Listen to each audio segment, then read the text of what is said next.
Hey, what's up guys, and welcome to Reddit Horror Stories. This video will include tons of spooky and scary true Reddit stories of scary encounters or experiences people have had. And I'll keep the intro short because I'm really excited to dive into these interesting stories, so make sure you stick around and listen to all of them because they are definitely worth the listen. And also, before we get into it, please consider subscribing to the channel and liking the video. It helps a lot and I appreciate it a ton. But alright, without further ado, welcome to Reddit Horror Stories. How my friend and I were stalked for years and nearly kidnapped. First part of the story got deleted, so I'm gonna shorten it. Basically, a summer camp me and my friend started to attend in 2019 does surveys every summer based on the topic we'll be discussing, so we get better public speaking and a more generalized opinion from others in the area. Me and my friend teamed up with 2 counselors and hit the town. Our last stop was a Walmart and we talked to a bunch of different people. The most memorable was the second to last, an older man that asked for our names and all about us after he finished answering our questions. At the time, we were both 13 with hardly any concept of stranger danger, so we gladly answered about ourselves. Anyway, a few days later, an account popped up on our friend request called Ed_Patisse.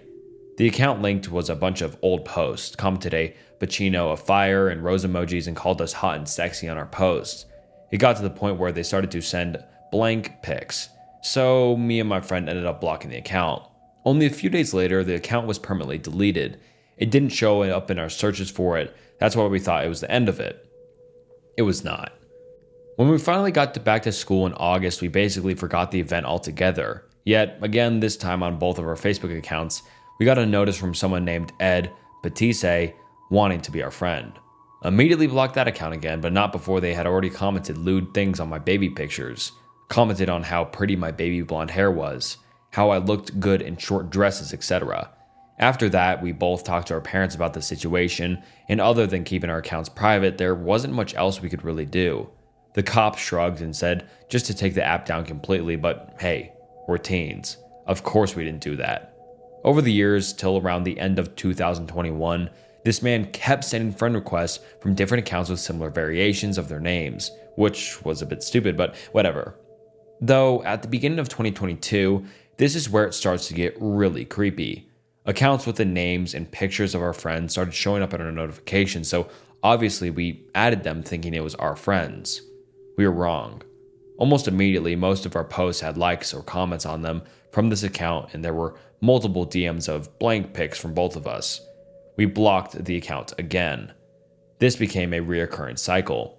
An account with friends info, pictures, and mutual friends would get hacked, stolen, duplicated, etc., just so they could friend us again and again without us worrying too much about it.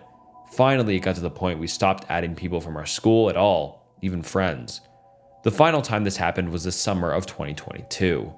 The swarm of fake accounts had stopped roughly 2 months prior, and seeing as this friend request looked legit by a school friend, I decided to try it out.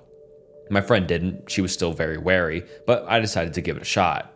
The compromise was to fully delete our socials and get new ones if this account turned out the same. I was definitely a stupid 17-year-old, but try not to judge me too harshly. But this account didn't spam our pictures, didn't DM us blank pics, just interacted with us like any normal school kid would. A like here and there on a new post, a like on a story posted, never commented on posts. So finally we thought it was over. Haha, wrong. Strange things started to happen and became more of an intentional thing than a coincidence. I would post a picture of me and a friend at the park. A couple minutes later, a white truck pulled up in the lot, eerily close to my car, driver's side door, but we tried not to think too much of it. There were still a few spaces over. Me and my friend were in the swings, basically straight line of sight of the parking lot. The truck lights remained on, pointing at us for a long time. It got to the point that me and my friend finally started getting worried and anxious, so we hopped up from the swings and decided to take laps around the park instead. The car was far too close to mine for us to be comfortable chancing getting into it in time. Mind you, it was 10 p.m. at night, so we were the only ones there. We waited and roamed the park for nearly an hour before the truck finally drove away. That's when we raced to my car and I drove home, looking behind me frequently just in case. This happened in early June, and it kept happening. I didn't really notice it, thought it was a one-off occurrence. It never dawned in my head that it happened after I posted pictures of said where I was with friends. But I started to see a white truck just about anywhere I posted about. Even one that would wait outside my high school when I posted a story about my walk to my mom's store only a mile from our school. Again, young and dumb, I didn't think the worst of it. I thought it was a parent waiting for a kid, plus there was a bunch of people that own all kinds of variations of white trucks in my town, so I never put much worrying into seeing them all the time. My friend never mentioned any white truck, and if we were together, we rarely saw any of them. But I started to get nervous of them after one time I was walking to my mom's store. I decided to take a glance at the driver of the truck that sat near the car line every day after school. It was the same, if not a bit older, man from our Walmart survey trip of 2019. It was bizarre, definitely. We were never expecting to see him again, especially since we met him in a few towns over from our town. Yet, lo and behold, he was right there. That's when I walked, probably ran actually, to my mom's store. This kept happening, and I finally knew I was being stalked after seeing him that first time because I saw him everywhere on foot. Anyway, this post is getting long, so it'll fast forward to the last bit that happened on the last day of our shared summer camp in late July 2023. At this point, I was still 17, and since I was older than most of my new campers, I might as well have been considered a staff member. I drove kids to camp and home every night, and they paid me for the gas money, so I was cool with doing it. Didn't bother me since they were in the same town as me, and there was others farther away from the counselors typically drove me home. This day, I posted all the last day campfire pictures right before I left so I could try and save my phone that was suffering from glitches, lack of data, and didn't let me communicate or call others because my storage was too full. So I photo dumped a bunch of stuff, but it didn't fix the problem. My phone was essentially broken. It hardly worked, and I bought my current phone after this occurrence. On top of this, one of the older campers that visited us on the last day, who was 19 and a male, didn't have a phone either, but he also was in the car with me, in the back seat. I had 3 campers. One didn't have a phone either, and the other 2 were dead. One was charging theirs with my cardboard, but we didn't think much of it. Just turned on the radio full blast and gunned it back home. As I pulled off the back road of our camp up to the intersection, the light turned green and we went forwards. In the lane next to us was a white truck that kept turning his brights on and off. It was a bit weird, so I sped up, but I didn't think much of it. Side note, my best friend, let's call her Anne for this, has a baby. Anne had her kid at 16, so at this point her kid was nearly a year old. Still very fussy in car rides and such. This becomes important later because Anne was there for the last day of camp too. She left right before we did when her baby became cranky. Eventually, I didn't see the white truck behind me anymore, so I slowed down a bit. It was nearly 9:30 at this point, late enough for the highway between our towns to be essentially empty. I have this back road that is a bit curvy that leads close to my house and directly to a rich neighborhood. It's the streets I typically take to get back to my house from camp if I had no one to take home, and everyone that was regular in my car called it a detour. It was quite pretty, with a bunch of full evergreen trees and wildlife. The kids, not really kids, but they acted like it, who was 13F, 15M, and 15M in the back were begging me to go on the detour since it was the last day of camp. So I caved in and hit on my blinker, turning right onto the back road. Now listen, I'm not the safest person out there, don't judge me. I'm still basically a kid too, but all the ones in the back loved to hang out the windows on the back road, so I let them stick their heads out of the sunroof, sit on the windowsill while holding the bars on top of my car. I went slow, under 10 miles an hour, just so they could do it and not worry about them getting hurt. I mean, there was no one on the back roads. Cops never camped out on these streets, and I was going under the speed limit by like 20, so there wasn't any harm in letting them stick out the windows. Eventually, I let them bully me into taking them around the rich neighborhoods that had cool water fountains and covered bridges on the streets. Apparently, one of the covered bridges caved in, so we had to go around on this super narrow street right next to the large drainage ditch at least 15 to 20 feet deep. As we were going around it, a car comes up behind us. I assumed it was one of the people who lived in the neighborhood, so I was going to speed up to let them get to their house. Finally, we came to the four-way of the rich people's street. Straight forward was a dead end, which is what I originally was going to do. To the left was a broken covered bridge, and to the right was a back roundabout that would take us back to the beginning of the street. But it had no houses or lights back there because the neighborhood is still being built. But let's call him Jake. 19M told me to go right. Mind you, one of the campers was sticking their body out of my skylight from the back seat, so I couldn't see out of my rearview mirror. I didn't really want to, but I trusted his instincts and turned right. As soon as I did, I started to hear honking behind me. I was a bit startled, and so were the kids in the back seat. I glance out in my side view mirrors, but I can't see anything past bright LED lights. I thought it was because I took too long, so I sped up a bit after I turned right. There was a honk at the end of the hill on this back street, and it makes you tug the steering wheel pretty hard to stay on the road, especially in the dark. The car behind me turned right too. They started flashing their LED brights, honking loudly, and I rolled down windows screaming at us. They kept trying to get in the lane next to us and bump into my car to run us off the road. That is when I knew this was serious. Instantly, I started screaming at the kids in the backseat to sit down, buckle up, and roll up their windows. They barely managed to do that by the time I hit the bend at the end of the hill really hard and gunned it off the street. Driving around the drainage ditch with little problem. I've done it multiple times. There was no phone in the car to call anyone, least of all the police, so I just ended up speeding down the back streets as the car chased me, trying to run me off the road multiple times. When we came upon sharp corners, they slowed down. That told me he didn't know the area well, which I used to my advantage. As I was approaching a stop sign for me to go left or right, my house was to the right, so left it was. I yelled at Jake to check my right because I'm not stopping for the sign. I sped past it. The car, this is about the time I noticed it was a fucking white truck, tried to hit my bumper again, and I swerved into someone's yard. Grass was damaged the next day when I drove past it. I booked it down the street, hitting every turn as fast as possible, and eventually I thought I lost the truck. I sped past my high school and onto the highway again, where we got off in the first place. I didn't see the truck behind us, and we were all still freaked out.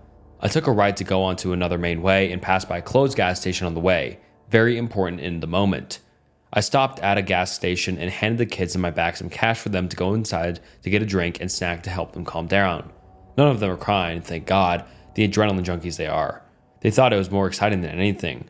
I told Jake to go watch them in the store and make sure they didn't do anything stupid while I filled up my gas tank. We waited at the gas station for about 20 minutes before I went back onto the main road to take them home just in case. I asked them if they had saw the car at all while they were hanging out the windows, and only one of them said they thought they did, but the truck's lights were off. It was the same truck from a town or so over, from the intersection in front of the back road of our camp. They followed us for nearly 25 minutes. After I dropped all of them off, I was a bit still shaky and decided to try and see if my phone would call someone that I could talk about what happened. The only contact that would load was Anne, since she was the last person I talked to on our phones. With a stroke of luck, my phone actually let me call. She picked up, but all I could hear from her side of the line was her crying. Obviously panicked, I asked her what was wrong. And lo and behold, she shares a story eerily similar to what just happened to me. Apparently, Anne's baby started crying so loud she could barely focus on the road, so she pulled into the closed gas station I mentioned earlier, right outside our high school I sped past. She was giving her kid their bottle when a white truck pulled into the lot. Immediately she was wary because it was closed, and she was right. Less than 30 seconds later, this truck parked horizontally in front of Anne's car to block her in. She immediately started the car again, locked her doors, and pulled off over the grass curb, blocking her from the street. She was not chancing her baby at all. Anne told me the only thing she remembered was a man that we had saw years ago in the Walmart, his eyes staring at her like she was just a piece of meat for him to have. As she raced home, the truck caught up to her. She turned on her back road, running out of gas, and the truck started to flash its lights, honk, run her off the road the entire time. But a couple streets before hers, a little red car pulled out in front of her and started to brake check her as the white truck tried to hit her from behind. It was a mess. She took a chance, sped up, and swung onto her street to at least lose the red car. The truck booked it after her. Apparently, both of her older brothers were waiting outside for her with some of her friends to help her bring in the stuff for the baby. Upon seeing this, as she pulled into her driveway, the white truck sped off. If her brothers weren't outside, that would have been a different story. But anyway, long story short, that truck that follows me all the way back had an accomplice in a red car that followed my friend Anne. When they couldn't catch me, they went for her. Both me and Jake suspected that because I didn't go onto the dead end where the man could have cut me off. That's probably why it suddenly got violent so quickly. If you want more of my story times that sound a bit crazy but sadly true, comment below. Edit. I never mentioned what happened after this, but the man in the white truck and the other in the little red car were found a town over when there was footage taken of them attempting to kidnap a 7-year-old off a porch and being attacked by their dog. Along with this, we found out there had been several sightings of a white truck around our town following others doing similar things days after it first happened to us, following cars that had a similar description to my friend's and I's car. Our reports were officially filed after we saw the information of the car on Facebook, along with the identity of the man that had stalked us for years. It took years to get rid of them, but we now don't have to worry about the men anymore. I think I met a serial killer. I dated a guy whose father was a short-tempered and isolated man, also a truck driver and skilled hunter. He He would come into the room with all of us laughing and say how much he wanted to strangle us and carve our eyeballs out. And everyone would laugh and say, "Oh, Dad." Once for Thanksgiving, I was in the basement and he came down. He didn't know I was down there, talking to himself about how to perfect the glaze, lay it on thick, how nobody would suspect it. That day, he wouldn't let anyone else cook, didn't eat any of the food himself, and everyone in the house had diarrhea, stomach pains, and vomiting. Before I'd left for good, his dad took a truck driving job to be trained in Ohio. We were in Illinois. Nobody heard from him for 2 weeks, but he called crying from Washington State, saying he lost his wallet and ID and needed help home and missed his family so much. Nobody asked any questions at all. They got him back. It stuck in the back of my mind how he had started Uber driving that New Year's in the city, and there were a few stories of women that had gone missing around that time who were never seen again after getting into an Uber. Maintenance man tries to get into my hotel at 11 o'clock at night. Last night, my wife, 1-year-old daughter, and I were staying at the Element in Orlando on I-Drive, and at around 11 p.m. we hear someone open our door and try to come in. For the layout to understand a little better, at the end of the hallway leading to our room, there's another door that is before a set of 5 rooms, so we are staying in one of those rooms. You needed a key to get into that door as well. I hear that door open, and immediately that's when someone tried to come into our home. Fortunately, I had this secondary lock on that would stop the door unless you unlocked it from the inside. I have my gun and look through the peephole and ask, "Can I help you?" He responds with, "Maintenance." I then say, "No thank you," and he rushes away quickly and leaves, testing no other doors. I know this because a minute later I opened my door and the secondary door and he was completely gone. He was wearing the company uniform except he had on black gloves and had nothing in his hands or nearby to perform this quote-unquote maintenance. At this point, my wife is freaked out and calls the front desk, who seem very caught off guard, and say that they test all the doors to make sure the key battery is not low. Which I understand, but what I can't understand is them testing at 11 at night and only testing my door and no one else's. That seems like something you would do before someone checks in or after they check out. We then call the cops, and the manager is at the door with the one cop who comes out, and she states that they have to test the doors before maintenance leaves at 10. So now I'm wondering why this guy didn't clock out an hour ago. At this point, the cop steps in the room and shuts the door to talk to us privately and sends the manager back down and says he will speak to her if he needs her. When he's in the room, he asks what happened, and I let him know the situation, and he agrees with us that it's very strange and something that doesn't sound right about this. But at this time, there's nothing he can do except give us his advice. His advice was to make sure to not let this go and to call corporate. He did also say that the front desk woman was giving him different times every time he would ask about her when the maintenance men clocked out and did this lock check. He did ask us how much longer we had at our stay. We are leaving here in the morning, which he said was good. Is there a possibility there's something going on here in the hotel that the night shift is all in on? Is this just an over-exaggeration and I'm just being a Karen? Also, as a side note, in the morning, my wife did go down and have breakfast with herself and my daughter, and I wasn't there with them until they were about to finish up. Could someone have thought she was staying here alone?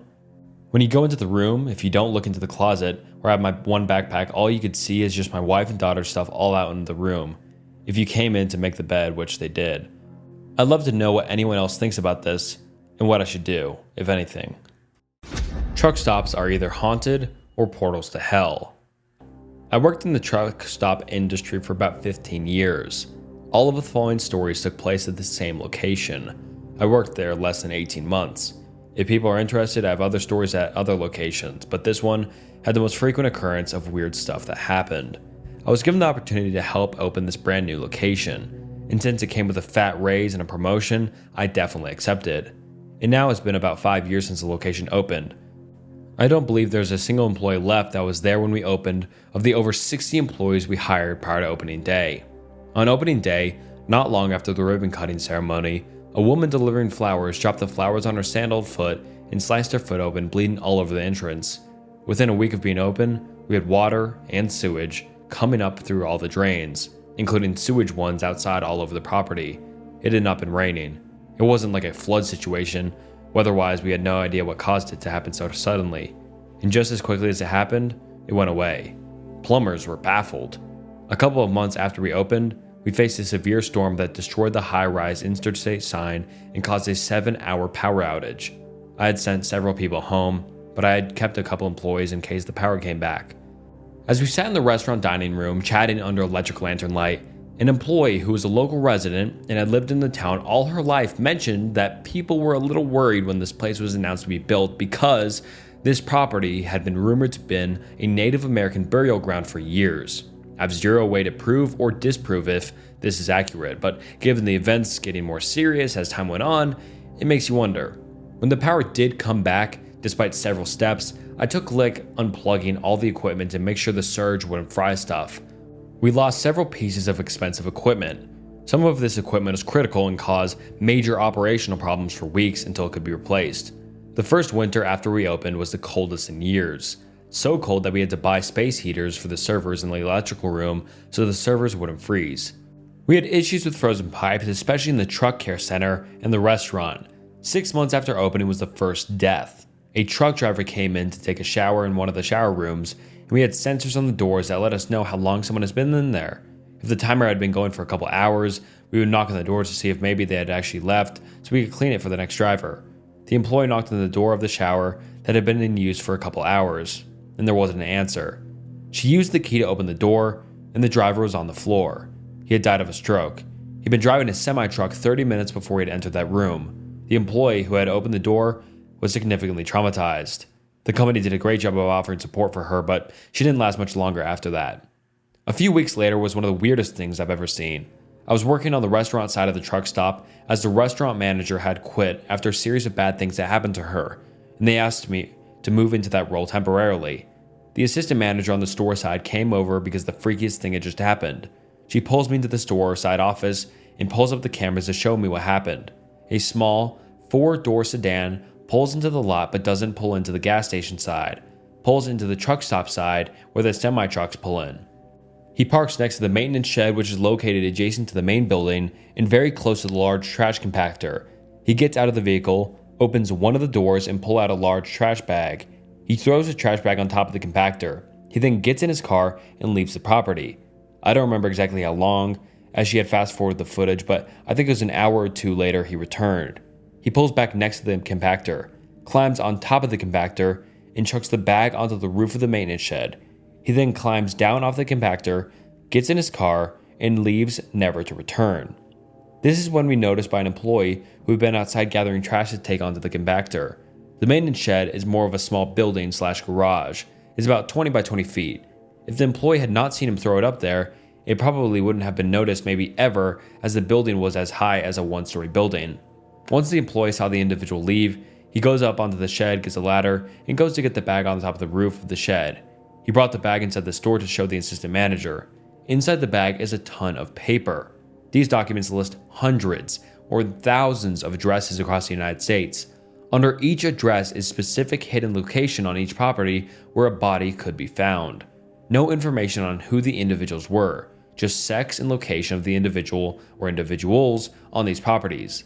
The locations span from coast to coast, but I didn't get a chance to look deeply into them. I was really freaked out and thought that touching them would contaminate something.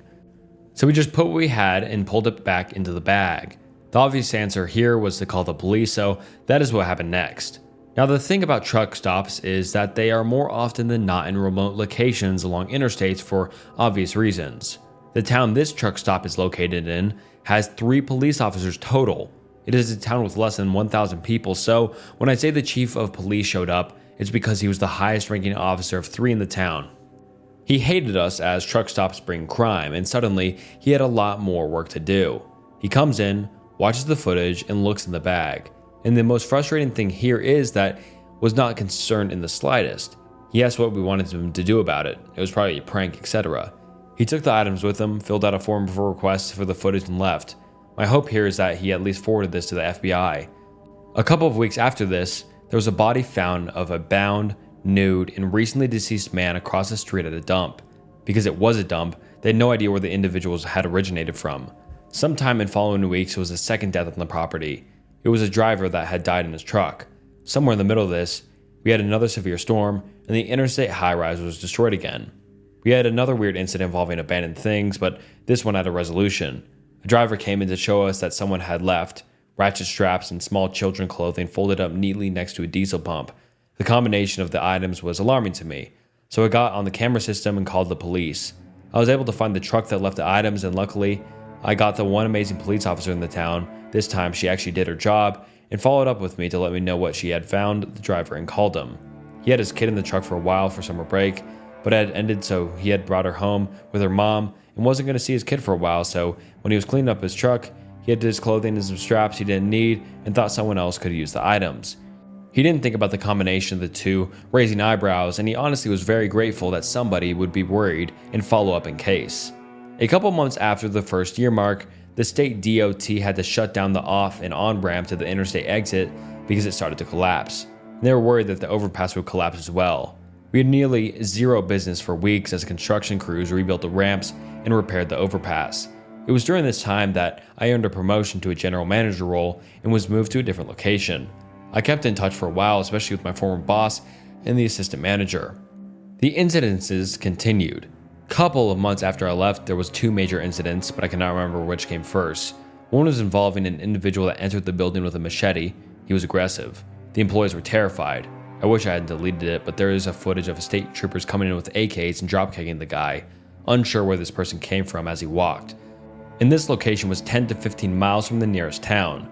The second was a customer attacked a teenage cashier because he didn't get the customer's lotto ticket correct and got into a brawl with the maintenance guy who came to the kid's defense.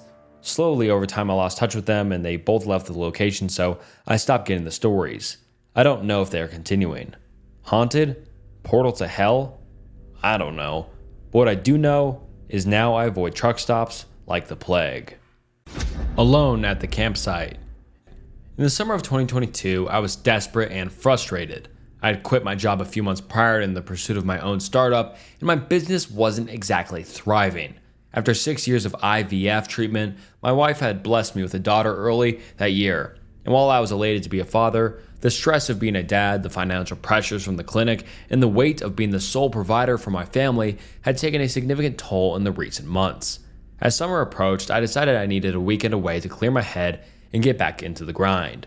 I decided to take a 2-night trip, just me and our dogs, to a lake off an old logging road about 3 hours from home.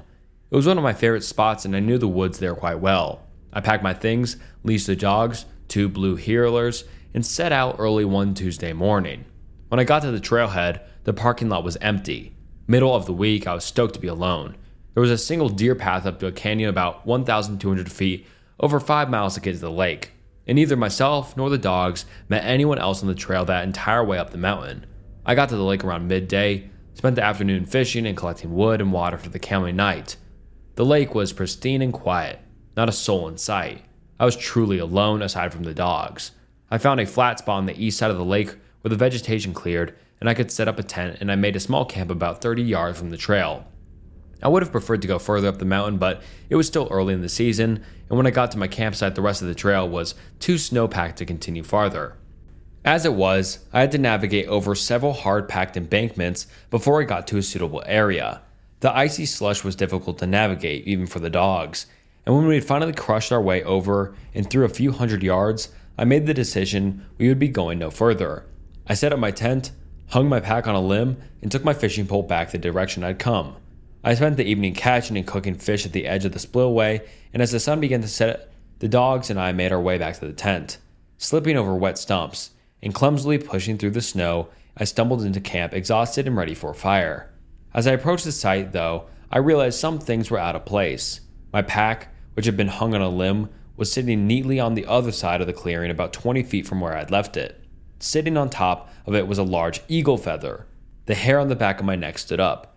The dogs began a low growl, but as they circled the site, there was no one there.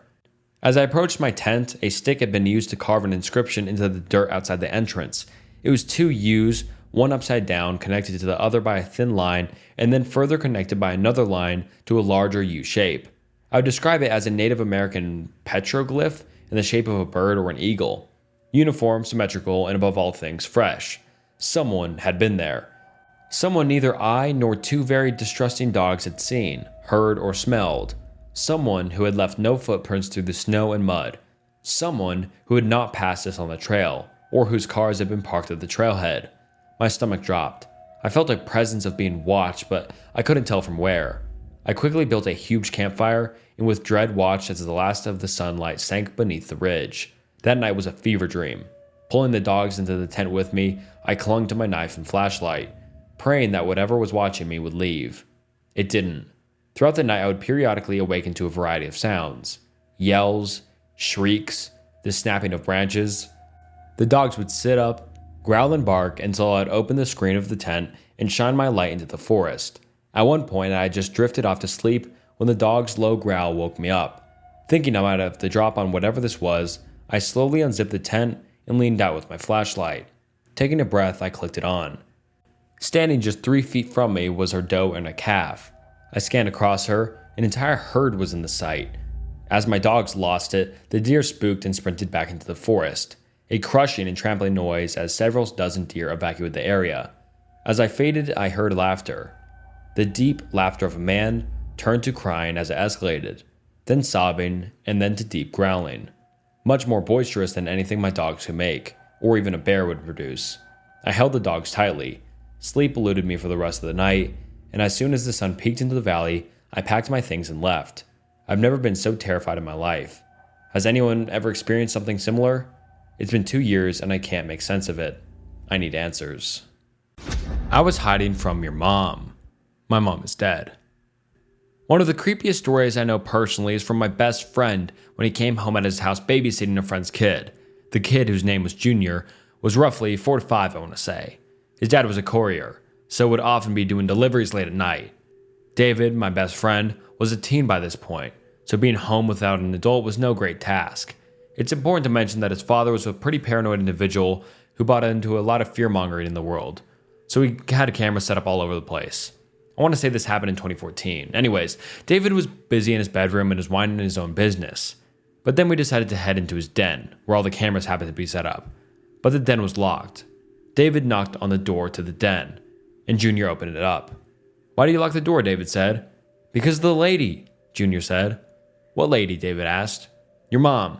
I saw her in the kitchen." The house's living room was directly connected to the kitchen, and if you were standing in the kitchen entryway, you could see the door leading outside. It was one of those screened-in sitting areas. Junior claimed that David's mother was right there in the doorway.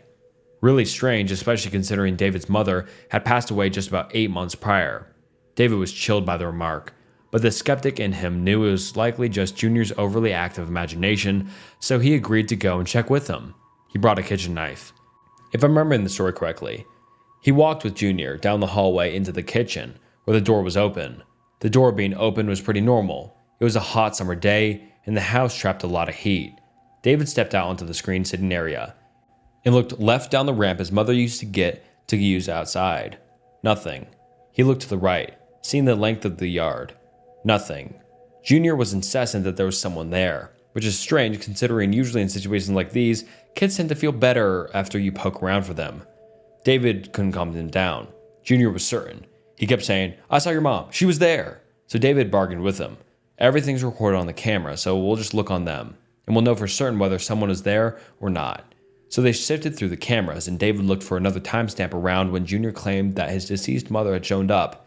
He stared down all the cameras as the timer ticked on, and nothing showed up.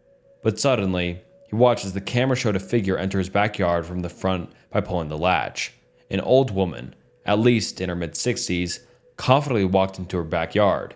She had a cloth grocery bag in her hand. She headed up the ramp and stood in their screen sitting area for a few moments. She then reached for the door of the kitchen, cracking it open, then brazenly stepped inside. After some time, Junior saw her in the kitchen and headed to David to tell him. Based on the camera's timestamps, she stood in the kitchen for at least 10 minutes. The absolutely insane part is, she left as David went to investigate with Junior.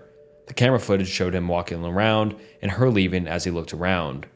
When he looked left down the ramp where she'd come up, she'd already wrapped around and actually took the long way around through the length of the yard. When he looked right, he quite literally just missed her. It was generally a matter of maybe half a second. Someone wandered right into his backyard and right into his kitchen, then stood there for 10 minutes in his kitchen doing God knows what. Nothing was stolen, nobody was harmed or anything. Well, anyway, the night went on and nothing came of it. Me personally, I would have phoned the police, but David wouldn't. I think there's a chance that his dad may have had some guns that were acquired through perhaps some non-reputable methods. They were locked away from everyone. Whatever small comfort that is, haha. So David's instinct was that his dad would likely be furious about the police being called. Well, anyway, some time passed, days, weeks, who knows. I'm not even sure how this information came about, but somehow David was told by either a family member or a staff member that the old woman that wandered into the house had dementia and had an episode and just sort of found herself there by a string of coincidences. People are scarier than anything paranormal. This is a true story of something I experienced. It must have been over a decade by now. I was a kid at the time. My dad had bought this quaint house on the outskirts of a little town. It was a decently sized home with a big backyard overlooking the marshes and unused farmers' fields. And the only entrance to it was either through the house or across the large fields. To put into context how this fits into the story was because my bedroom at the time of living with my dad was situated on the back of the house, facing the big backyard. I remember one night very vividly, some 10 to 12 years later, I was sitting in my room doing digital artwork on my computer. It was something I loved to do as a teenager, and I'd listen to music with headphones on. The way I was sitting had me facing semi away from the big window in my room, the largest in the house. I had my blackout blinds drawn, and it was the only room in the entire house that had the light on. And I'd assume from outside you'd see slivers of light through the edges of the folding blinds. I think it was between 2:30 to 3 a.m. I was peacefully minding my own business when I hear a massive slam on my window. It was dull but a loud thud, and what I thought was a shout. My dad was sleeping peacefully in the room next to me. How we didn't hear anything at the time still amazes me to this day. I remember just sitting there, shook, no clue what I just heard, until it happened again. I heard it clear. Somebody was outside my window, in the backyard. Whoever this was had no reason to be there. I remember being too scared to open my blinds. Instead, I got up, just staring at the window, not taking my eyes off it. Something I'm thankful for this day was I went with my gut feeling. My gut feeling was telling me to grab a flashlight and check the front door. This was an old house, so I would have to leave the comfort of the house to enter the barn to get to the main entrance of the house. I remember shining my light through the glass in the window.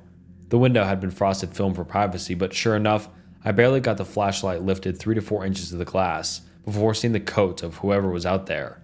The real kicker? Absolute terror set in when I realized the door hadn't been locked the entire time. I managed to lock it and run inside, and the first thing I grabbed was a bread knife. Not practical, but when your adrenaline and fear is coursing through your brain, it's the last thing you think of. I remember trying to wake up my dad, who passed out like a drunk sailor, to see whoever was outside. We never found the man, and he never came back. Had I not locked that door, prank or not, I dread to think what could have happened to me. I've seen some shit in my life, but people will forever scare me. Deep Sea Expedition Encounter. This story is not mine, but my uncle's. Please excuse any formatting issues, I'm on mobile. I've been wanting to post this story for some time, but haven't found the best r/. If another place is better applicable for the story, please let me know. I'll clarify that what I believe the story to be true, there's a lot of room for speculation. I'll start out with some background information. My uncle has been a marine biologist for the past 50 years. He is now in his 6th season and spent the last 25 years teaching marine biology at a university. His area of expertise has been the North and Mid-Atlantic Ocean. Growing up, every time he would visit him in Cape Cod, Massachusetts, he would tell us countless stories of the numerous deep-sea expeditions he participated in. Prior to his teaching years, he was primarily a researcher. Every single story was interesting and filled with wonder.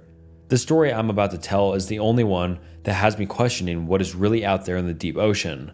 For the sake of this story, I'll refer to my uncle as Uncle Jay, or just Jay to keep some semblance of anonymity. This story begins when Uncle Jay was getting ready to embark on an upcoming expedition to the Mid-Atlantic Ridge. The research vessel they would be traveling on was a medium-sized vessel about 80 meters long. One of those ships that has a crane, and it was crewed by maybe 20 men, and there was about 15 marine biologists of various specialties attending. It was early summertime in the 90s. I'm unsure on the exact date, and Uncle Jay was about 30 at the time.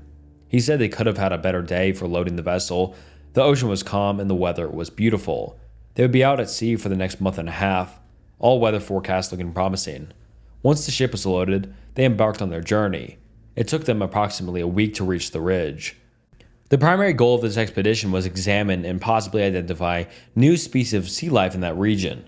Additionally, they wanted to examine how known species lived. They didn't have any submarines, so in order to find any new species, they had an intriguing plan. Using the crane on board the ship, They attached cow carcasses to the hook and lowered them into the water near the ocean floor.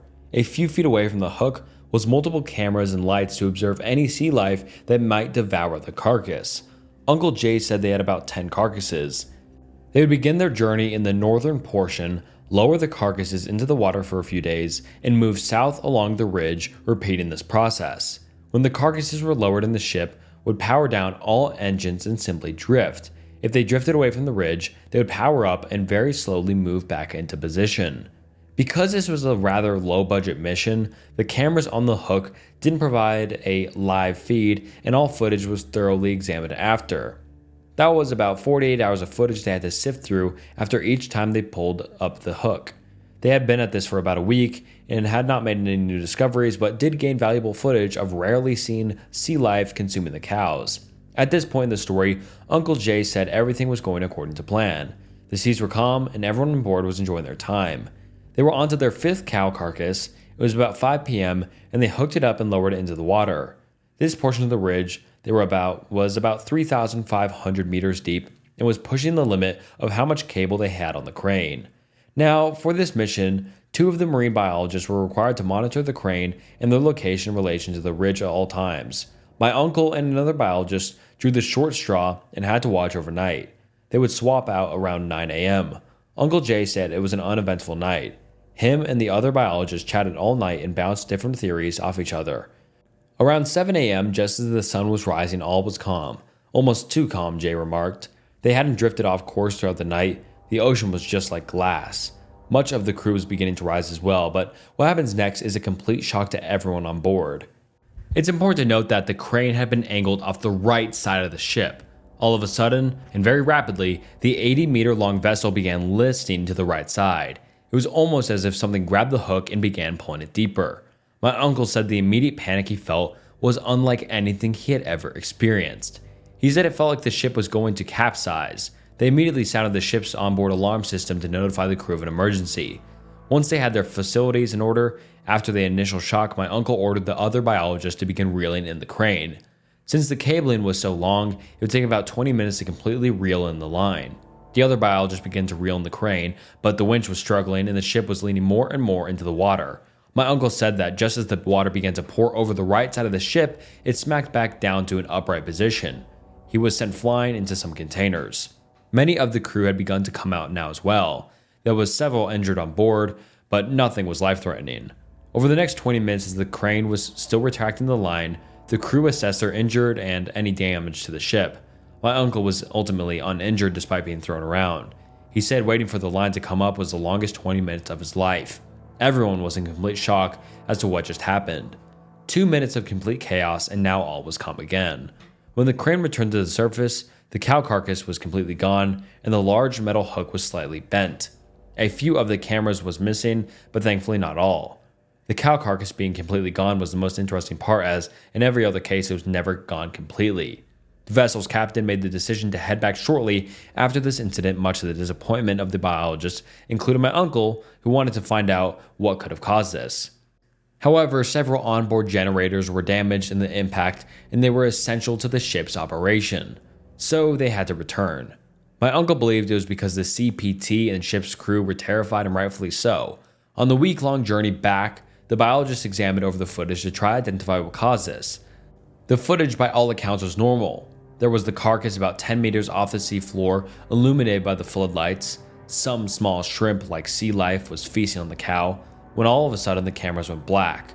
Not as in they stopped recording, but something was covering them. The timestamp showed it was the correct time of the incident. After 2 minutes, the lights came back on and they could see again. It wasn't much though, as an enormous amount of sediment was kicked up from the ocean floor and now enveloped the view of the camera. While they were able to rule out the hook getting snagged on the bottom, they were never able to see what caused this. And that's how the story ends. No answer or explanation. That was it. They returned to port and reported their findings, but to my knowledge, nothing ever came of it. My uncle has his theories for what have caused this, ranging from a hungry sperm whale to giant squid to some unknown massive sea creature. Whatever it was must have been huge in order to devour a complete cow carcass in under 2 minutes and nearly capsize an 80-meter research vessel. While this story is outlandish and hard to believe, I have no reason to disagree with it. My uncle has never told any story that was similar to this. This is the only one that comes close to sea monsters in the unknown, but it makes you think what could really be out there, lurking in the deep ocean. Edit. To clarify any confusion about the cow carcasses, I asked my uncle to elaborate. On board the ship was a refrigerated container that they stored the carcasses in. He couldn't remember exactly where they got them from, but thinks it was from a local dairy farm.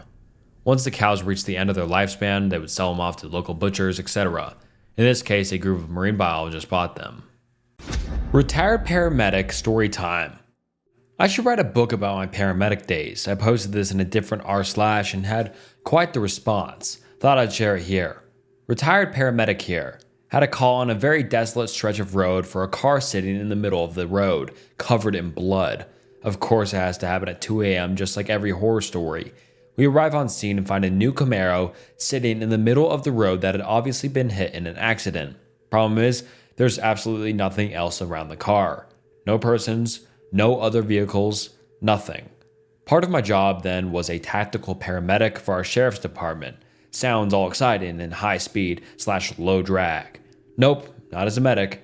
I got paid to wait for stuff to happen and sit in the rear with the gear. This being said, my paramedic partner and I both had pistols in the ambulance. As we started approaching the Camaro, my partner is shining the light around when he says, really low, hushed and rushed, "Back, back, back. Now, now, now."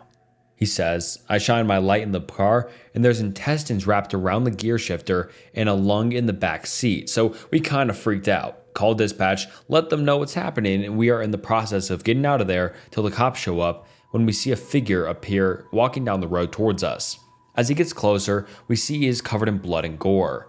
We both throw on our tactical vests, helmets, snatch our pistols as I sound like a frightened Home Alone 9-year-old on the radio to dispatch.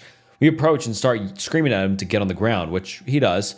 After everyone's heart rate is below 200 beats per minute, we start talking and figure out what happened. This guy had purchased a brand new Camaro and drove it to this desolate stretch of road to open it up. He said 1 minute he is shifting gears, and the next thing he knows his car is all over the road and his mouth was full of blood and it seemed like an explosion had went off. I start looking for injuries all over and can't really see anything major and ask him about the passenger in his car. He says, "What passenger?" My partner says, "There's a lung in your back seat."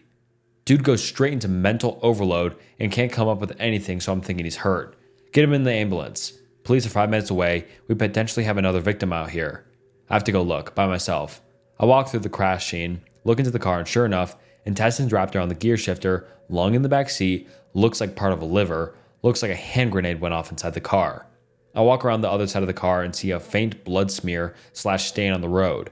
Walk to it, see something else further down the road, so I keep walking towards it. I finally see something on the side of the road and run up to it. Honestly, completely freaked out and scared to death about the body I was about to see. And the dude had hit a deer. What happened is when he was winding the car out, state police estimated him well over 100 miles an hour, a deer jumped into his car's pathway and hit the top corner of the windshield with its stomach. When the windshield crashed, it created a negative vacuum in the car, sucking almost all the deer's organs out and into the car and all over him. I had the fire department decontaminate him, wrapped him in some blankets, and took him to the hospital. For many, many years after, my wonderful 911 dispatchers happily played the recording for anyone who wished to hear it. The creep in the woods that underestimated me. I had a summer job when I was a 15-year-old girl that was a few miles from my house. I lived in a rural wooded area, and my parents never let me go into the woods by myself, but they worked days and my job started at noon every day, so I had to walk to work. I chose to disobey them and walk through the woods, instead of on the road, to work because it cut about a mile off my walk. So every day, at the same time, I'd walk through the very much abandoned state forest down a deer path for a mile or so until it intercepted a railroad track, then I'd walk a couple more miles down the railroad track into town to my job. Stupid, I know, but I was 15. Taking this path always freaked me out and I always felt like I was being watched, but it was shorter and less sunny and less hot, and so I ignored my instincts thinking my parents' influence was just making me paranoid. My parents would pick me up after my shift unaware of my daily routine. This continued for weeks. One day I'm walking about a mile from any houses, deep in the woods, and there are 2 Corn magazine pages that have been ripped out and placed on the trail facing me. They hadn't been there the day before. I was completely creeped out as they were clearly intentionally placed and probably for me since very few people utilize this area. But I kept walking because if I turned around at this point, I'd have to go further to get out of the woods. And then there was a huge hill to climb to get back to my house and no one would be around there to help me anyways. There was a densely wooded area with brambles and dogwood and rolling hills so I couldn't see very far in any direction. Suddenly I could hear someone else walking close by. I stopped and I would hear them for a split second, and then they would stop. They sounded like they would change in their pocket, so I knew it was an animal, but because of the echo, I couldn't tell where it was coming from. Just to check that I wasn't crazy, I stopped once more and heard the same noise, which quickly stopped when I stopped. That's when I knew I was being stalked. My heart was racing with fear and my vision went blurry, but my instincts told me not to speak and not to run, but just keep walking down the dense deer path further into the woods. My gut told me not to look behind me. I could sense there was someone right behind me on the deer path now, but I did not look back. Now I'm a rather short, slightly chubby person, always have been, and looking at me you'd probably assume that I couldn't run very fast, so if you wanted to catch me deep in the woods you might assume you would have plenty of time to do so. And looking back I think that is exactly what this creep was thinking.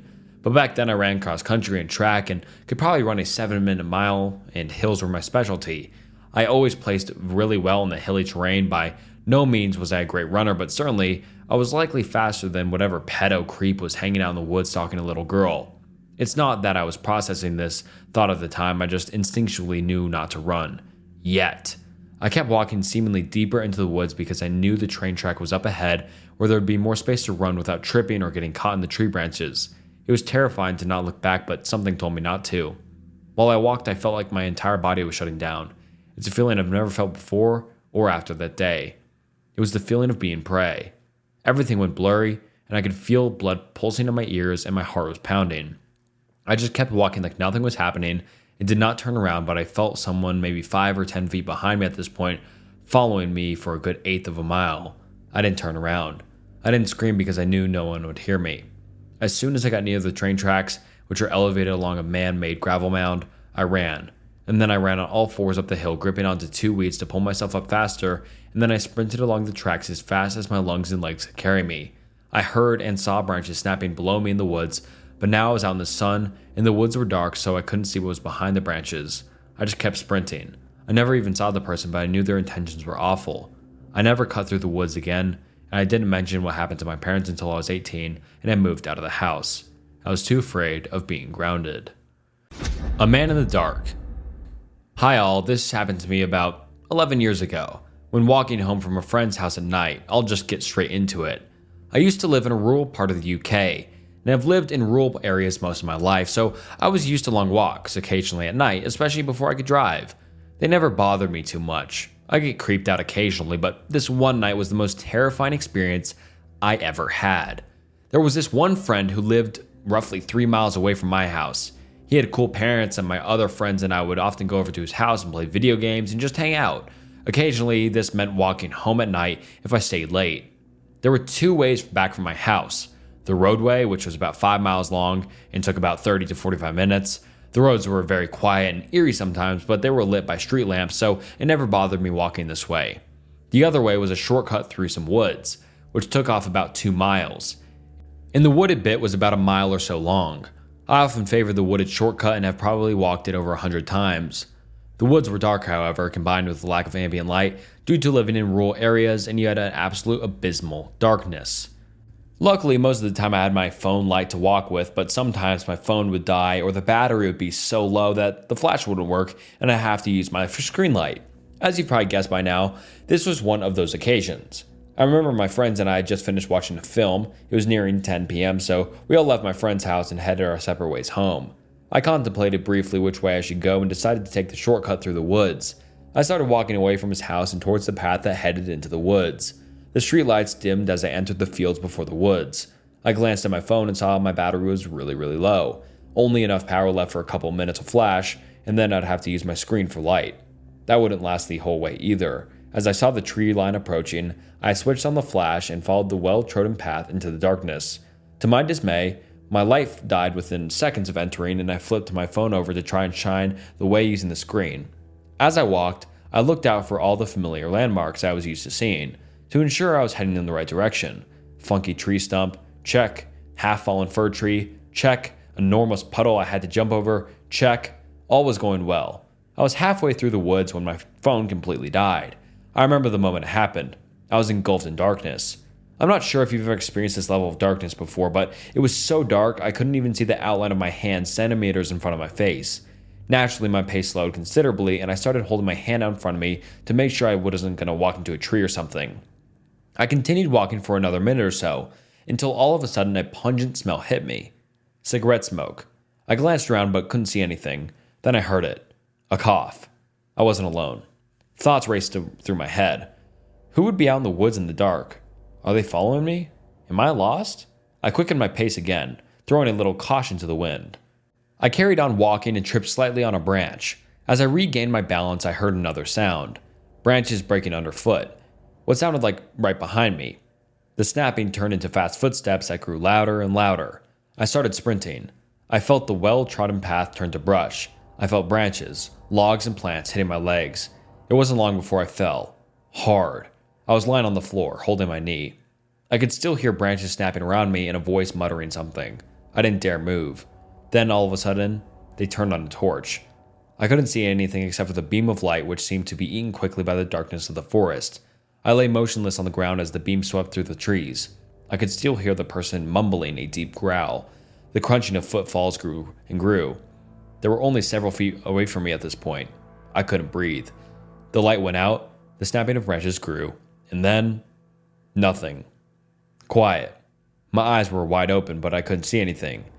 Then I could hear wheezing, right above me. I wanted to cry.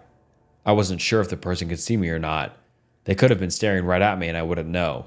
This carried on for about 5 minutes until the crunching of leaves and snapping of twigs started up again and I got fainter and fainter as they moved away from me. I remained lying down for another 5 or 10 minutes, contemplating my escape. Like an idiot, I'd ran off the path and wasn't sure which way back to it or was home. I didn't really care, I thought. I was going to walk in one direction until I left the woods and got home from there.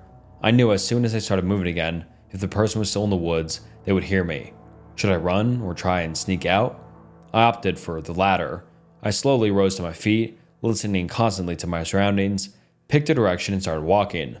I wasn't perfectly quiet, but quiet enough to be sure I wouldn't be heard from too far away. I kept hearing snapping sounds and rustling in the distance, and every time I froze, I'd hold my breath until I was happy no one was there and then start walking again. I repeated this pattern for what felt like an eternity until eventually I found the path. I screamed for joy in my mind and sped up my pace.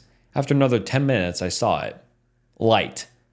Streetlights filtering in through the trees. I'd never been so happy to see a meager street lamp, but as I progressed to the end of the woods, my heart sank. At the end of the path was a black silhouette, unmoving. Contrasted against the light background was the dark figure of a man. What should I do? Maybe it's a different person. Perhaps it's someone walking their dog. I froze and watched them silently, but they didn't move. At all. They just stood there like they were guarding the entrance to the woods. I didn't know what to do. By this point, I'd have enough.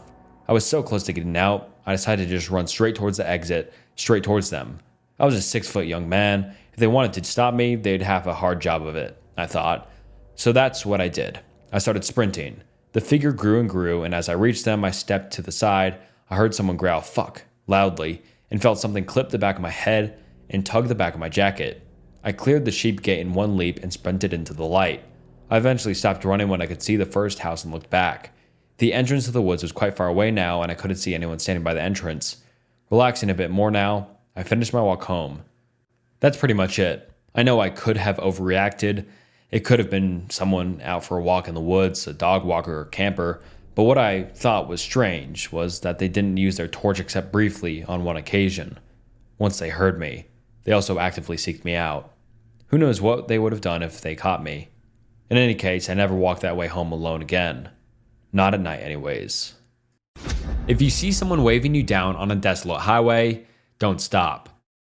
I was on an assignment for the Army, making my way up from San Antonio, Texas to Tacoma, Washington. It was a long drive, so they gave me 6 days to report to my new unit. But I didn't mind. I love road trips. There's nothing like the freedom of exploring the world by yourself. The first day of my journey, I planned to get as much driving in as possible so I could spend a few days in Utah. A sort of mini vacation, you could say. This was January and the days were short, so maximizing the amount of daylight I had was crucial. I got up early in the mornings, carried the last of my bags out to my Corolla, signed out of my old unit, and hit the road at roughly 5 a.m. It was an amazing day. I saw the landscape transform around me as I headed farther west than I had ever been in my life. From the San Antonio metropolitan area to the savannas of Edwards Plateau to the pancake flat farmland of the Great Plains region, America's breadbasket. Finally, the farms opened up into prairie, and I saw the "Welcome to New Mexico, the land of enrichment" sign. Now I was really in the middle of nowhere.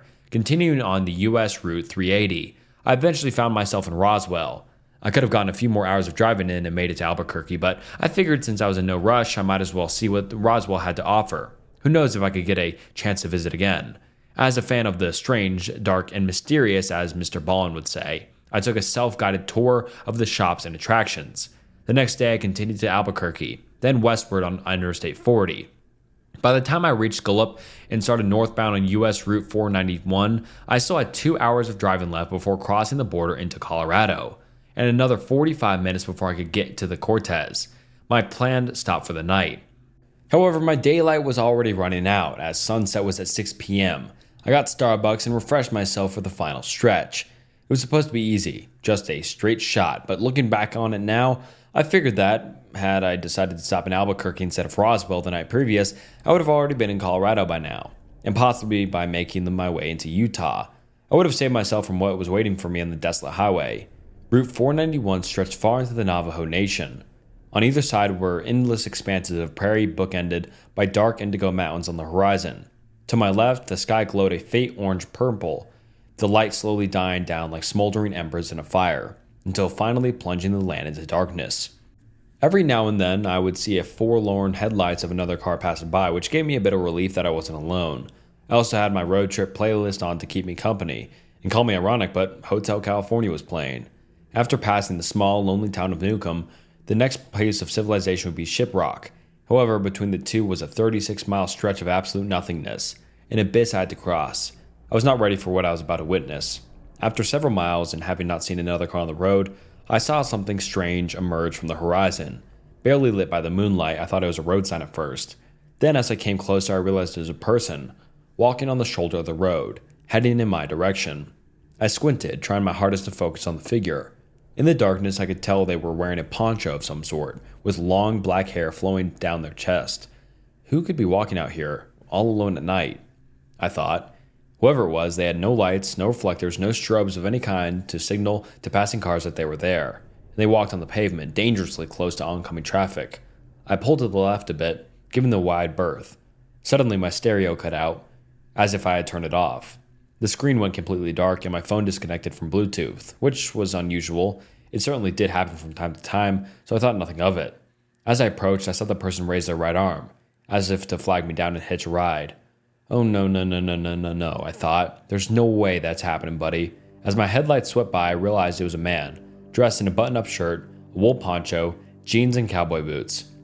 His large belt buckle glinted as the lights passed him, but in that split second I realized with abject shock that not only were his eyes painfully wide open, but they seemed to be tracking me. Somehow he was able to see me through the glare of my headlights and look me dead in the eyes, not breaking contact until I passed. I was shaken for a bit, but my nerves gradually subsided. My stereo abruptly turned back on and my music continued playing. I brushed everything off as simply my imagination. The darkness and the shadows playing tricks on my mind. Besides, the man was behind me. I figured he must have been drunk. Indian reservations sadly had high rates of alcoholism. I looked at my rearview mirror. He was gone. I couldn't see him. Maybe he's too far behind me? No, that couldn't be. It must be too dark. Maybe. I drove on, trying to figure out what just happened, but at the same time forcing myself not to think about it. Just when I thought I had moved on, I saw another shape in the distance. Getting closer, I realized it was another figure. Another person walking alone at night? There's no way. They walked along the shoulder of the road, swaying back and forth.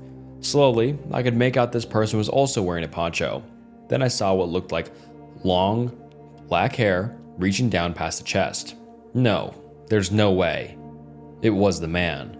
The same man. But how? The man raised his arm again, trying to flag me down. What did this guy want? I kept up my pace with no intention of stopping for any reason. Just like last time, my stereo turned off again. Suddenly, the man leapt out onto the road, arms waving frantically. I swerved into the left lane, narrowly avoiding him. In my headlights, I noticed he had the same wide-eyed look, his gaze locked onto mine. I also saw that his clothes did not look as they did the first encounter. Once they were clean, if not well worn, but now they were soiled and tattered, rags barely hanging on to his withered frame. His hair was wild and unkempt, with clods of dried dirt stuck in his locks, but his eyes remained the same. My heart nearly burst through my chest at the sudden shock. Hyperventilating, I slowed down and glanced into the rearview mirror to make sure he was alright. Nothing could have prepared me for what I was about to see. The man was running. He was sprinting towards me.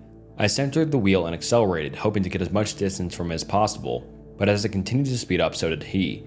Faster and faster I drove, but every time I looked into the mirror, I would see him right behind me, perfectly keeping my pace. His body tinted red by my taillights. I could feel my temples throbbing and my hands getting slick with sweat on the steering wheel. I was sick to my stomach. There's no way. I looked forward, hoping to see a faint glimmer of light from the town ahead, but I was still too far away. I looked back at the rearview mirror. The man was gone. I should have been relieved, but I knew better. Where did he go? I looked around, hoping to regain a visual on him. I couldn't see anything. Taking a deep breath, I refocused on the road, but kept my guard up. Just keep driving, I told myself. Only a few more miles to go. Out of the corner of my right eye, I saw something. Another shape. It wasn't the man, at least I didn't think so. I glanced over, bracing myself for whatever was going to meet my sight. It looked like an animal, some kind of animal, though I couldn't make out exactly what it was. Under the moonlight, I could see it running alongside my car, its forelimbs reaching out in long strides, its back undulating like a dog. Closer and closer it came. The closer it was, the more of it I could see. Little by little. Then I noticed its limbs were far too long for its body. Its body was too short. It had no tail.